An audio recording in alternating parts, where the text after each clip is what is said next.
आपलेच एक दोन माणसं आपल्या विरोधात बोलायला लागले, एक दोन जास्त नाही, करोडोना मराठ्यांचं म्हणणं आहे मागणी बरोबर आहे आणि याच मागण्याच्या आधारावर आम्हाला आरक्षण पाहिजे आणि आम्ही तेच मिळवणार, करोडो मराठे म्हणायला लागले. एक दोन जण नेत्याला खुश करायसाठी म्हणते हे दिन ते दी, गपच ना, तुला घ्यायचं घेणं नकोच घेऊ, झोप गपचीप घरात.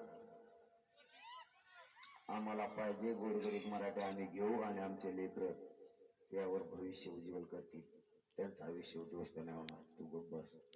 नाही गप बसला आता काही नाही बोलणार आम्ही, पण तुला जे नेत्याने उठले त्याला उसच तोडायला पाठवणार आहे. आमच्या तिकडे बी एक उठले.